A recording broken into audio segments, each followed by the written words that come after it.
নমস্কার বন্ধুরা, তৈরি করছি সানডে স্পেশাল মাটন কারি।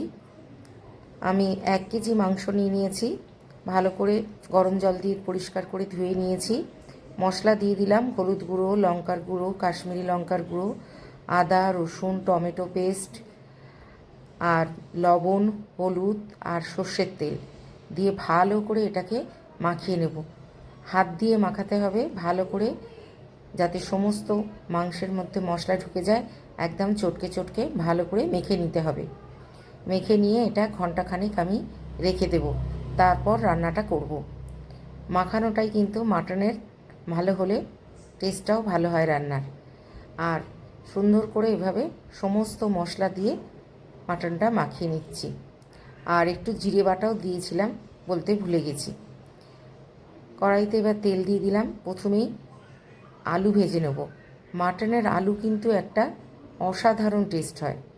একটুখানি লবণ আর একটু হলুদ গুঁড়ো দিয়ে আলুটাকে লাল লাল করে ভেজে নেব। আমার মাটনের আলু খেতে ভীষণ ভালো লাগে এবং অনেকেই পছন্দ করেন। আর ভেজে দিলে টেস্টটা অসাধারণ হয়। আলুগুলো ভেজে তুলে রেখে দিলাম। এবার ওই তেলের মধ্যেই দিয়ে দেব পেঁয়াজ কুচি। যেহেতু প্রেশার কুকারে রান্নাটা করব, তাই পেঁয়াজটা খুব একটা পাতলা করে আমি কাটিনি, মোটামুটি কেটে নিয়েছি। আর পেঁয়াজ কুচি দেওয়ার আগে একটু গোটা গরম মশলা ফোড়ন দিয়ে দিলাম, দিয়ে পেঁয়াজটা দিয়ে দিলাম। পেঁয়াজটাকে একটু বড় বড় করেই আমি কেটেছি। ভালো করে পেঁয়াজটাকে ভেজে নেব। আর পেঁয়াজটা যাতে তাড়াতাড়ি লাল হয়ে যায়, তার জন্য আমি একটু দিয়ে দেবো অল্প পরিমাণ চিনি আর একটু কাশ্মীরি লঙ্কার গুঁড়ো। এইভাবে পেঁয়াজটা ভেজে নিলে কালারটা দারুণ আসে। অল্প পরিমাণ লবণও দিয়ে দিলাম, পেঁয়াজটা তাড়াতাড়ি নরমও হয়ে যাবে।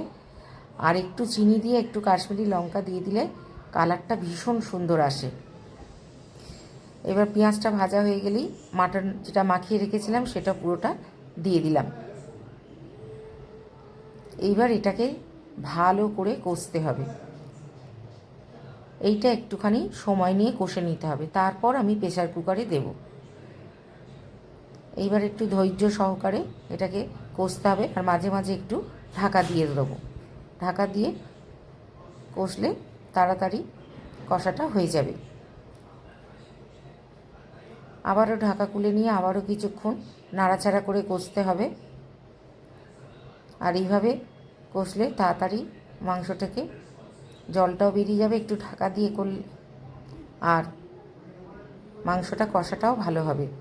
তবে ফ্লেমটা কিন্তু হাই রাখতে হবে কষার সময়।